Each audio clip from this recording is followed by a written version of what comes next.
the day. We're going to spice things up slightly. Okay, who here is ready to watch some pitches? Right, Samu, great. Okay, so basically a couple of months ago, and we started to receive the different applications.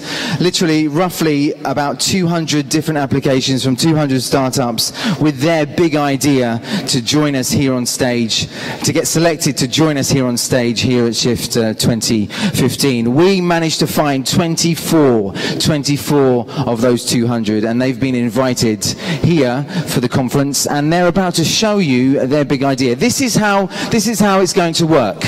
Okay, so the first six will present in this session. This afternoon we have another 6. Tomorrow morning the next 6, and naturally the final 6 tomorrow afternoon, and then we will announce the winners after that. Okay, so what's at stake? What are they going to win? Basically, in third place, for the third place winner of the Startup Challenge, they win themselves $2,000. $2,000. Doesn't that sound good? It does sound good. It does sound good. If I were to give you now $2,000, I'm sure you'd be happy. Yes, you would. Most of you. Second place, $3,000. When I say the money's going up, but the claps are going down. I don't know why. And first place, yes, you guessed it, $10,000. It's great. It's like all the smiles, lots of smiles when I start to talk money. Then the smiles come up. Okay, so this is how it's going to work. Each startup on stage will have 3 minutes, up to 3 minutes each. Okay, remember they don't have to use that 3 minutes. In fact, many of the great pitches are certainly less than 3 minutes. So up to 3 minutes each, and then our jury, which I'll present to you very shortly, they will have up to 3 minutes for questions and answers. Questions they'd like to pose to the startups, to the idea, and maybe delve into the idea a little bit more, and see more about the idea itself. Also, I encourage all of you, if again those of you on Twitter, #ShiftSplit, let's hear what you think. Okay, put your ideas down, what you think, comments. If you like what you hear, pop it down on Twitter. Okay, I'll now invite to the stage the 4 members of the jury. Okay, that'll be joining us on stage to give their comments and views. So number 1, first of all, is again like to welcome back on stage Andrea Baritza from 500 Startups.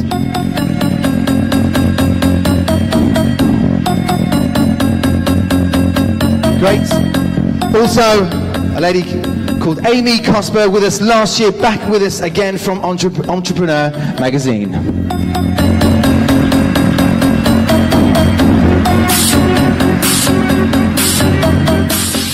A gentleman from Union Square Ventures, Mr. Nick Grossman. Nick Grossman.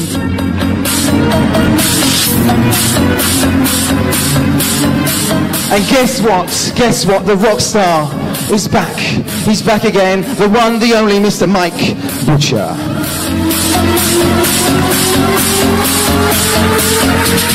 Please don't kick the chair. Sit down on the chair. Don't kick it.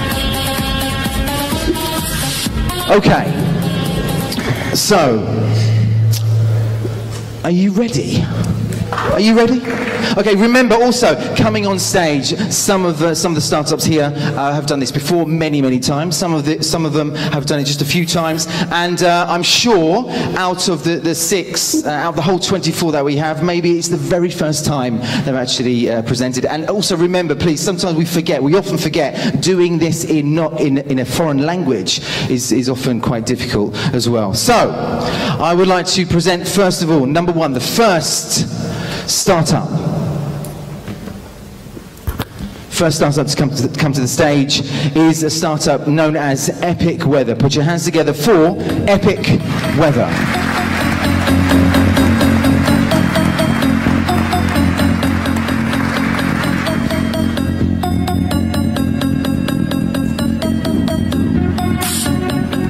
Okay. Hello. I'm Ante from Epic Weather. We're an early stage startup working on weather app with a twist. We're trying to solve what clothes to wear based on current weather conditions. There are thousands of weather apps out there. They're all showing you numbers, charts, and colors, and none of them really shows you how the weather looks like and how it feels like. We want to change that. We created large number of interactive characters that illustrate how the weather looks like and what to wear for specific weather conditions. Character gestures and animations will correlate to the weather, like wind blowing, snow falling, and stuff like that. We're creating an app for all mobile phones and tablets for iOS and Android. We're building it in Unity 3D. The app will support multiple locations and provide all critical weather data. We have an algorithm that's solving what clothes to wear for any specific weather condition. It's always going to be changing. It's always going to be new. There are going to be tons of Easter eggs, and let's face it, it's really cute.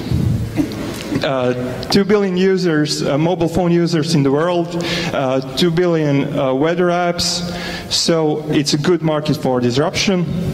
A few ideas about monetization. We want to provide character customization from choosing sex, skin tones, body shape, hair colors, hairstyles, stuff like that.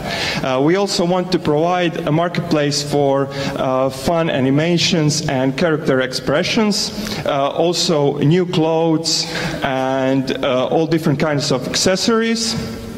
It's also a great platform for product placement. We found out that we can import tons of cool virtual goods, and we want to provide a great marketplace for virtual goods. Just a few notes about our team.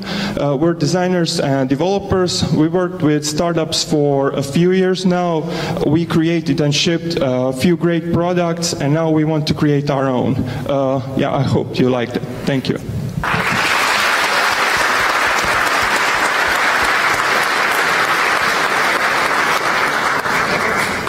I'll start.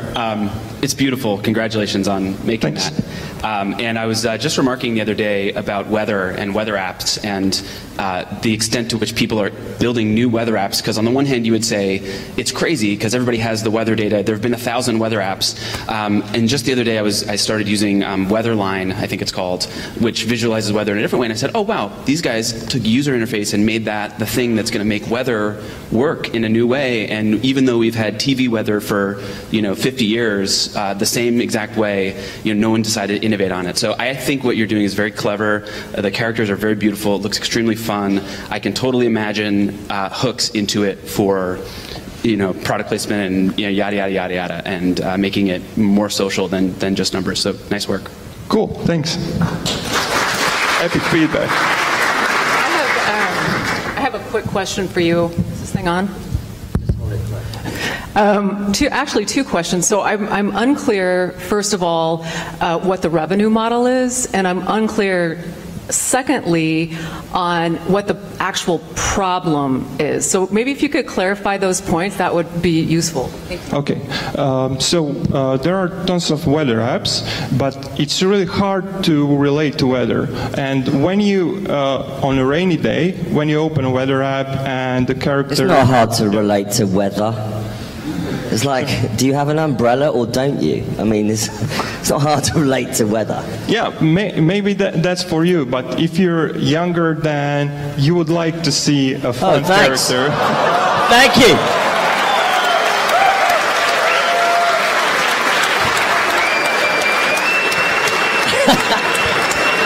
That's a really good point, though. Who's the...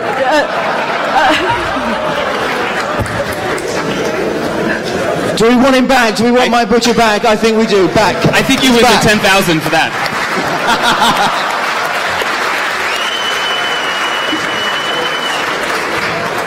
That's a really good point, though. Who's the target market for this app? Sorry. Who are you targeting with this app? Okay, so we want to start with designers and artsy people, and also we'd like to try to target younger market. We still don't know much about it, but we'd like to connect with people that know how to do it. And I'm going to assume because you didn't mention it, it's not launched yet. No, we're still building it. Okay. Okay. Anything else, Mike? You look like you're threatening to say something here. It's like you should do. You know what you should do? You should do Tinder for weather. You should do like, I don't like this. You know, I want it to be sunny. Swipe right. Yeah, we actually thought about that because some people won't really like that clothing combination. So you might be able to swipe it left and right just to decide it's too hot for me, it's too cold for me. So it learns from you. Okay, that ends our 3 minutes. Ladies and gentlemen, put your hands together for epic weather. Thank you. I just love the way that Mike got peed off, walked off, came back, gave him the finger, and then he just, I'm off then. He was going off himself. Okay, moving on now to startup number 2. Startup number 2 goes by the name of Amico. Amico, put your hands together for Amico. Hello.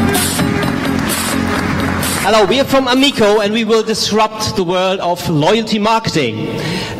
Loyalty marketing, loyalty programs, they work better than this here. Shall I throw it on the floor? I think the 3 minutes shouldn't count like this. It doesn't work. Can somebody help me? Where? This way. Oh, come on. Okay, please give me those 50 seconds, yeah?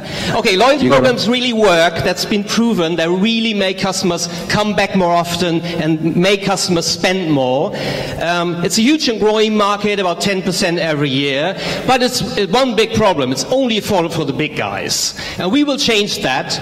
We will make loyalty marketing easy to use. We'll bring a very sophisticated, cheap platform also for small companies. And how do we do this? By using blockchain technology. Thanks, Mike, for the introduction. Blockchain technology makes Bitcoin so much superior to traditional payment system that it is disrupting the financial world now, and it will disrupt other areas too. It can also be used, for instance, for loyalty marketing. It doesn't mean that people will have to touch Bitcoin. They will just download a free app to collect points and to redeem those points at all the stores of the Amico network, which is quite useful. Because in a standalone classical program, you would have to be quite patient to get a reward. In a so-called collision program, where you can redeem your points in many places, it's much more fun for the users. So of course there are already collision loyalty programs on the market, but they usually only accept the big companies. They're quite expensive, no one of them is acting globally. We will do that differently, so mostly due to blockchain technology. We can be cheaper, more secure, more transparent, and we will combine the advantage of an individual loyalty program with that of a coalition. We will also offer social networking features. You can see what your friends do and like. You can get rewarded. Amico means friend in Esperanto. Our business model is to keep the entry barrier as low as possible. No setup costs, no monthly fees, and giving out points is free for the store. Only in the moment when a customer walks into your store and redeem points, then you pay a little fee to us, which means you only pay when the model proves to be successful for you. But we see in the long run that real big money will be in targeted advertising. So we will analyze the buying behavior of our members. We will not sell the data, of course, but we will gain insights, and our clients may run very targeted, highly efficient ad campaigns based on those insights. We will start in Buenos Aires, Argentina, and then try out the concept in very different environments, such as Berlin, where I'm from, and Hong Kong, and then roll it out and grow to become the universal currency of loyalty marketing. We're now a team of 3 founders. Rodolfo's busy preparing a launch in Buenos Aires. I'm Aaron from Berlin. This is Ricardo from Milan. We're an international team, and we're happy to take your questions. Thanks.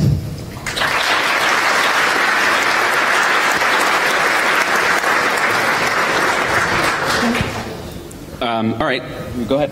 No, go. Oh, all right. Well, first off, generally speaking, I like the idea of taking something that only the big companies can do and building it as a platform that every small company can do. And we're investors in a bunch of platforms that do that. So as a general theme, spot on. I have two questions, I guess. Are you planning to be a white label platform that your partners use transparently, or a standalone brand that your customers have to understand? It will not be white label, but the customers, they do have the feeling that they have their own point. So there will be a customer relationship between the store and the user, but there will also be the brand Amico. So it should be recognizable for the consumer. This is a store where I can redeem my Amico. So it's important to have the brand.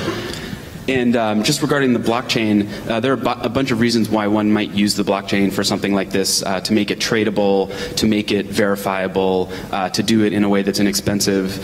Which of those do you think is the most important for this application? I think the transparency is very important, that nobody can cheat. We cannot cheat, the stores can't cheat the users. The security is a big issue, and of course the price. I mean, the Bitcoin transaction itself has a price. That's why we have deep research in it. We probably will work with packed sidechains to get rid of that Bitcoin mining fee. Maybe that's a bit too detailed here, but I mean, there's so much happening in the blockchain world, you might know, so we have to be really aware what's the latest technology to use. Yeah. Just a real quick marketing question for you. So this is techie, and it's financial, and it's Bitcoin. So it's kind of like a trinity of confusion. And I'm wondering, when you go to market with this, how will you communicate those very complex ideas? Yeah. We will not talk about blockchain. We will not talk about tech. We will just talk about the benefits for store. We'll just say you can get new customers. It's very easy to use. We will not do all this VC talk that we do now, of course. And we do it. I mean, we've been in Buenos Aires. We've been walking around. We've been talking to normal stores, and they all love the idea.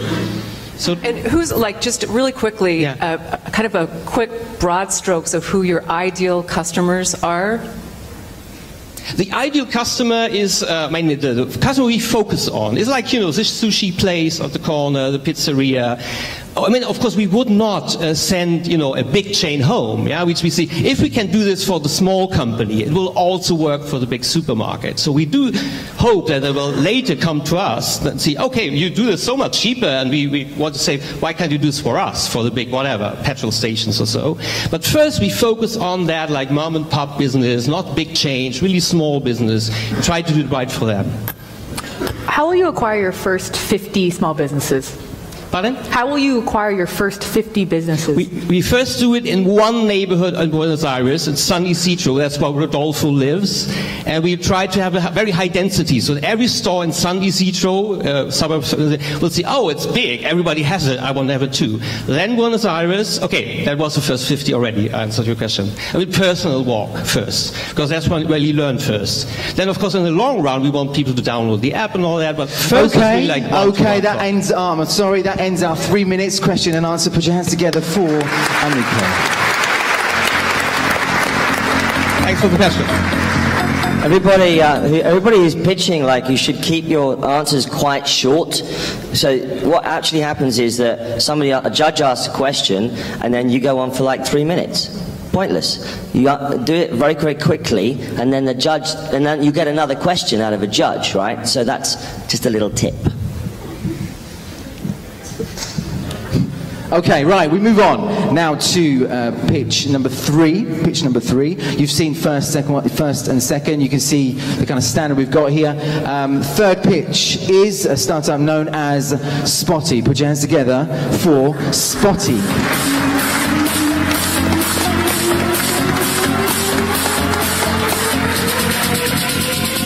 Hi everyone, my name is Marian and I'm co-founder of Spotty. Both co-founder and I are from Dubrovnik, also known as King's Landing from Game of Thrones. We have IT background, but more than 10 years we are in a rental business. There's a serious problem of paying booking fees, and we and our families are spending more than 10,000 euros every year. So we made a solution. We created a mobile platform where hosts can rent their space directly with the guests. So it's completely service fee and free, and it allows you to create a direct contact. The market is huge, and what's interesting is that there is 25% of the travelers who are directly booking their spaces.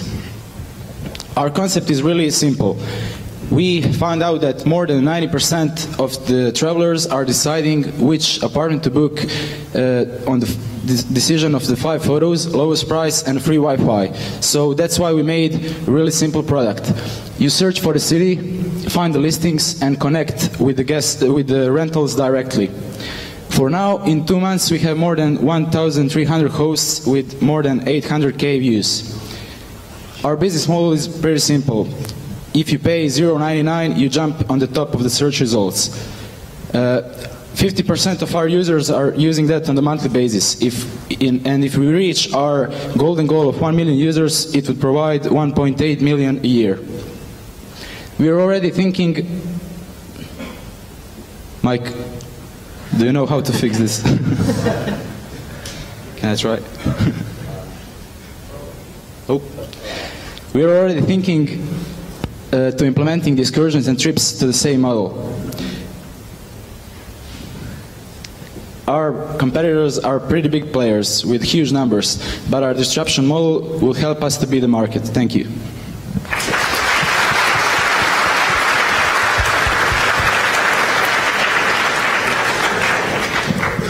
All right, I'll go first again. This also ties into a theme, which I think is a big theme, which is that clearly what you're doing is terrifying because you're a tiny company going up against giants on the internet.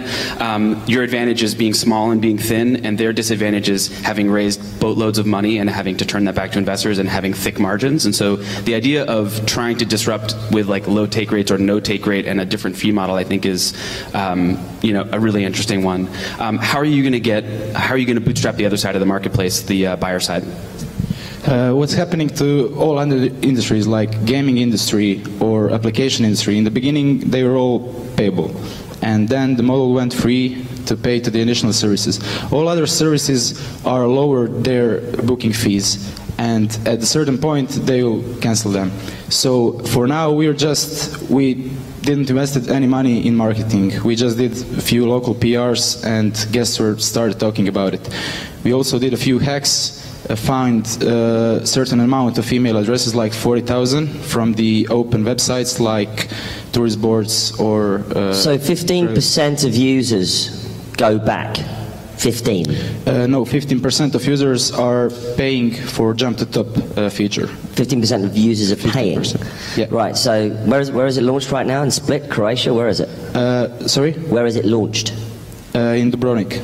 In Dubrovnik? Yeah. So people in Dubrovnik know about it? The people are all around from Croatia, and some of the hosts are from Bosnia and Herzegovina, Montenegro and Serbia. Is it in English?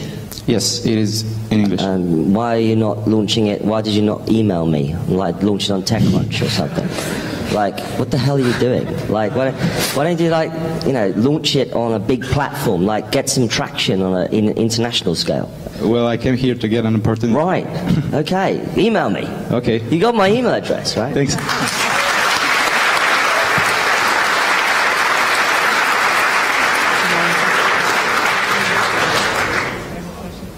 Is that it?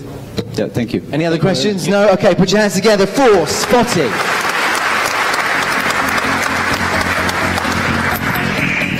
Ready for number 4? Yes, you are. Okay, number 4, fourth startup.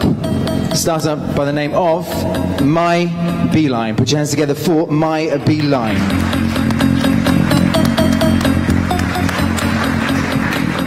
Hello everyone, my name is Zoran, and I will now explain you why My Beeline is best friend of modern beekeeper.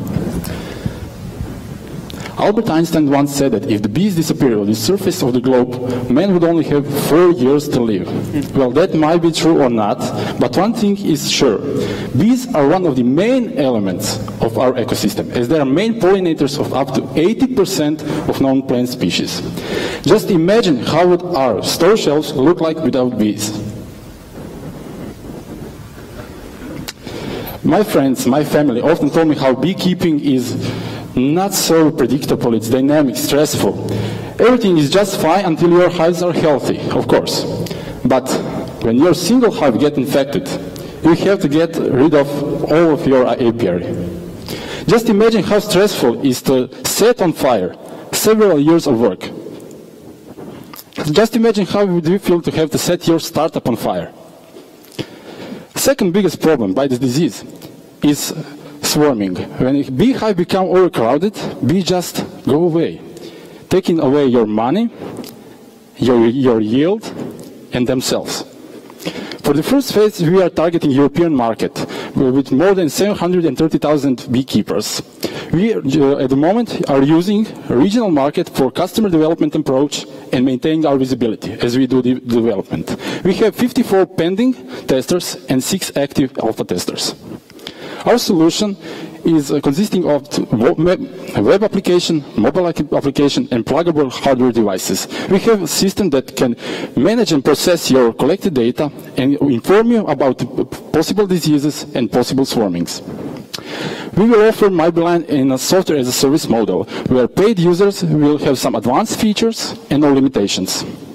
As in every other startup, we do have competition, but some of them aren't even active anymore. Some of them doesn't use hardware devices. But every one of them ignore the fact that beekeeper is not for himself. He has to communicate with other beekeepers, with his neighborhood beekeepers. As a beekeeper, I want to know if my neighbor got infected hive. At the moment, I don't have a possibility to know that information. I want to see where hives around me are placed. MyBeeline is not just a software. MyBeeline is a team of young and ambitious people that are going to make change in this field. Thank you for your attention.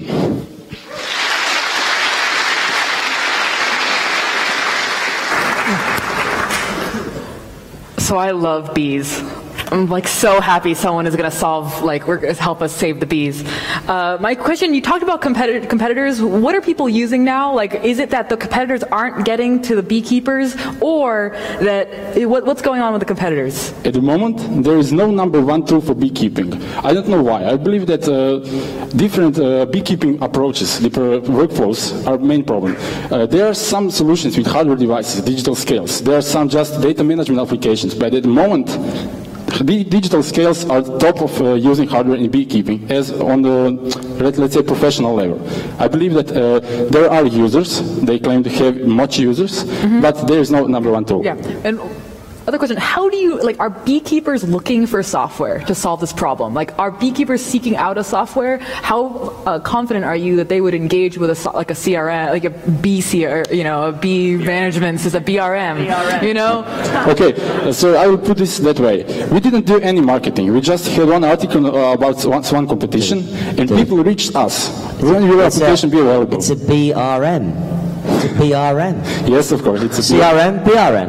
Yeah, Fantastic. BRM. So they reached us. We believe that there is a need for a software, but software tailored for them, not just generic. What I'm getting at is, what's the average age of beekeepers? Like, have you kind of done a profile of them, and are they using, maybe there's a reason the other competitors aren't able to acquire more beekeepers. So. Well, there are different types of beekeepers, professional hobbyists, etc. I believe that they have some problems with approach. So we intend to go and make software according to their needs. So we believe that we can acquire them in that approach. One thing that I'm going to talk about later, or that I think is happening, is like the long tail of industry is getting online and getting networked, and you don't get much longer in the long tail than the beekeeping industry. And it's amazing that there are 5 different competitors already building SaaS products for beekeepers. It makes sense to me that there's a collaborative nature to being a beekeeper, and that you have to coordinate with other beekeepers, and you're thinking about the whole ecosystem. So the piece that I liked about what you're doing, and maybe one area where it stands out, is that you're not just a SaaS product or a BRM, but you're a network, and that there's value in the whole network to join on. So if that's really true, that sounds like a pretty interesting angle to me. Thank you. Real quick, so what is your story? Like, what is your backstory? Like, do you come from a long line of beekeepers? Okay, I have my family members are beekeepers, not the closest one, but I have a lot of friends in beekeeping. One of our co-founders is beekeeper that approach us, so you are a programmer, you can help me solve this. We then do some research and say that it's a global problem, not just local. It's a global problem, and there are look for solution. And the solution is not found yet. And that's our 3 minutes. Ladies and gentlemen, put your hands together for Beeline. Okay, moving on to startup number 5. Startup number 5, and they go by the name of Cab Up. Put your hands together for Cab Up. Hi, I'm Anna, and I'm really glad to show you our app called Cab Up. Now, Cab Up solves these problems for you. We asked ourselves the same set of questions when we were on a trip to Sarajevo. Our group got split into 2 cabs, and even though we took the same taxi company and took the same route, both groups were charged differently. Now, Cab Up will solve your problems and answer to all of these questions. So just on one place, you have all relevant infos about all taxi services that are legal, that are safe, and that are available to you. Now, we collect our data from official websites and via direct communication with taxi companies, but we also give you some little extra info, and that is feedback from other users. Now, one of the best things about Cab Up is that it will be available in these 12 countries. You don't need to download any special app for each country separately. You just type your address in and we show you all local taxi companies. Later on, we plan to implement bidding system in process of ordering a cab, enable business accounts to companies, and give every taxi company a possibility of creating their own loyalty programs. Now our revenues come from fees that we charge for every in-app transaction, for every transaction via business accounts, but you as our end user, Cab Up, will always be free. In our latest phases, we plan to offer and, of course, charge various VI reports. In the process of exploring our market, we found great numbers of smaller taxi companies that don't have a websites, app, and they don't even have true dispatch systems. So we decided to expand our service and give them IT services specialized for improving their business, increasing their revenue, and all of that, of course, on a reasonable price. So finally, when you download Cab Up, you help us in achieving our final goal, and that is building a transparent, safe, and trustworthy taxi market across SE Europe. So please give us your feedback, because it really, really matters.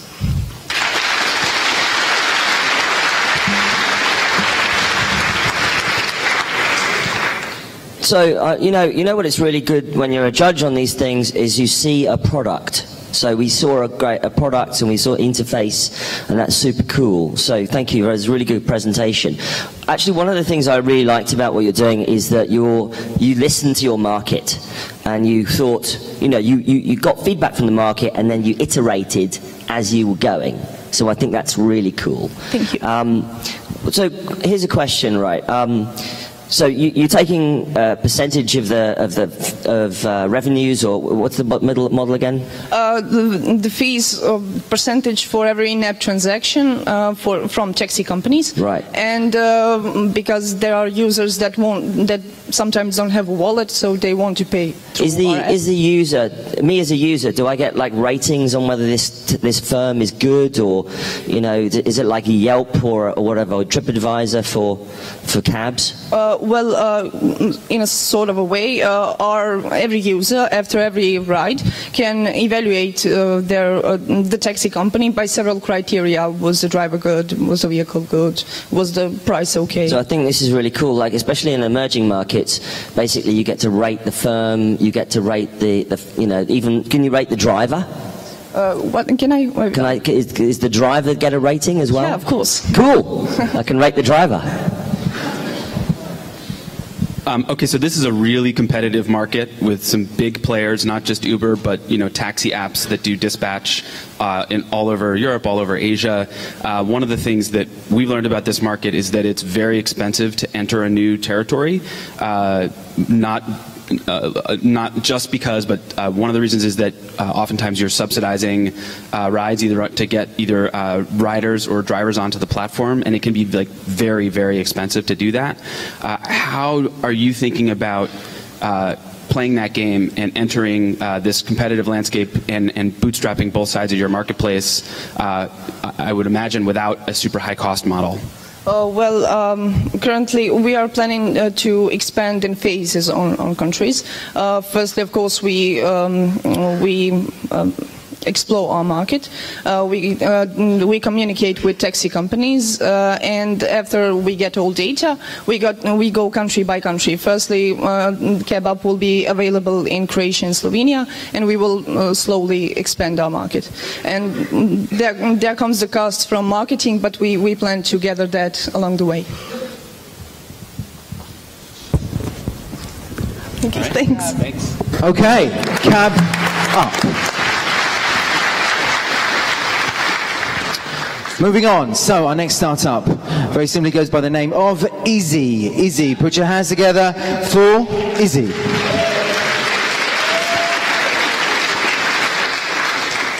Hello everyone. 2 billion people are using smileys in the world every day. Just like this.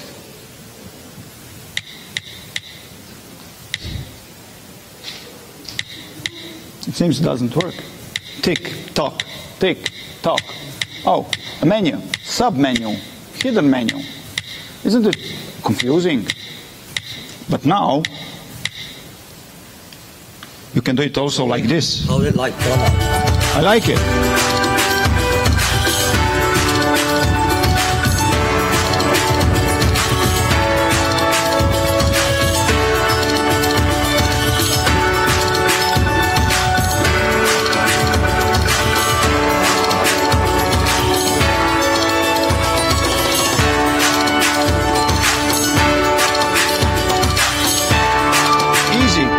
Isn't it?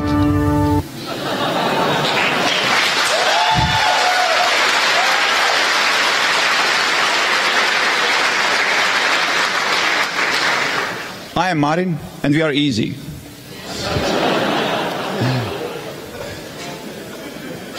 What about money? Well, we do like money, but we don't like ads.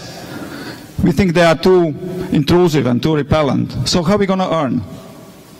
We'll have two revenues, business to consumer and the business to business. Business to consumer will rely on familiar freemium model, which means we will offer our users opportunity to identify with their favorite sport clubs or movies or musicians. In business to business, we will run a branding model, which means we will offer free branded skins, which will at the same time promote a certain brand, but will also look appealing, just like this. Why do we think that this is great? Well, first of all, it's fun. Also, it makes emojis so easy and so natural. And last but not least, it saves time. It can save up to 50% of your time if you are texting with a lot of emojis. We'd like to think of it as a new way of communication, not just another keyboard. And finally, it is not just about this application. Easy is a texting solutions company, which is developing many new products, such as new revolutionary smartwatch texting system, which is in the final stage of development. What about our team? Well, we have picked up the best. Thank you for your attention, and remember, keep smiling.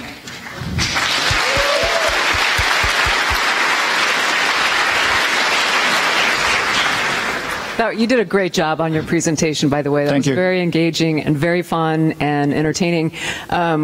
So tell me how this is a new form of communication. Can you kind of talk me through kind of the purpose of this? Well, we've been thinking that picking up emoji is not the best way. It's like a PC way. It's not a mobile way. You just do click, click, click, click. And this way you do it with a natural move, which really is like a real smile or a sad face or whatever. Yeah, great presentation. You had me at Thank Easy. you. Yeah. Swiping keyboards haven't like really taken hold. The keyboard market is kind of fragmented, and and I've tried all of them, and none of them has stuck. So I'm intrigued by the idea that emojis are the thing that will make swiping work. So I think that's actually an interesting beachhead. And then the question of where you go from there is open. Some of the branded screens make me cringe a little bit, but regardless, I think if the emojis is the sort of thin edge of the wedge, and that there are really other ways that you could make typing on a mobile phone easier, and I don't even know what those ways are. I think we all spend all our days on our phone, and anything to make it easier would make us smile.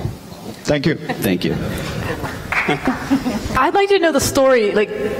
Did you get really mad typing out an emoji one day?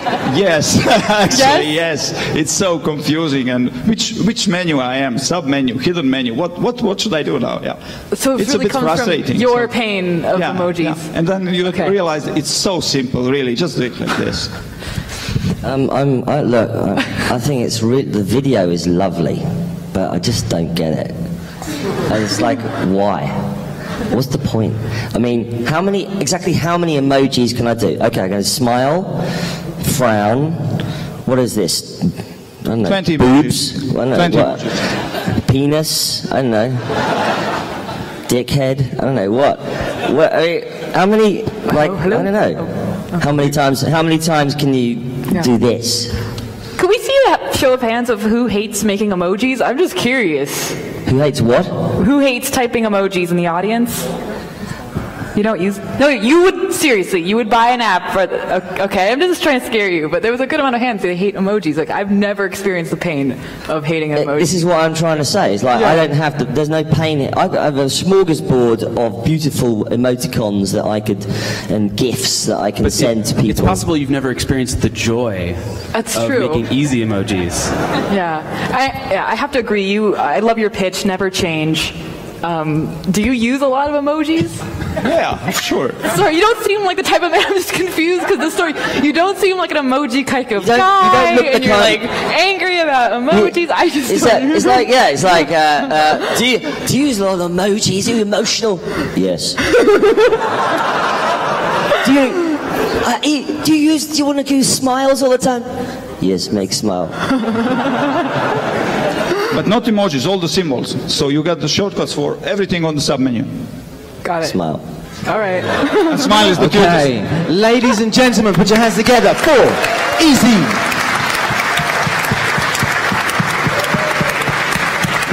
What an interesting bunch of startups. We've had weather, we've had finance, we've had bees, we've had cabs and smiley faces. So an interesting bunch. The first 6 there gone through. We have another 18 to go, another 6 this afternoon and another 12 tomorrow. Okay? Just before going any further, again, one of the great things about this conference is the social aspect. Now, some of you maybe joined us yesterday evening for our first party. Who would like to join us for tonight's party?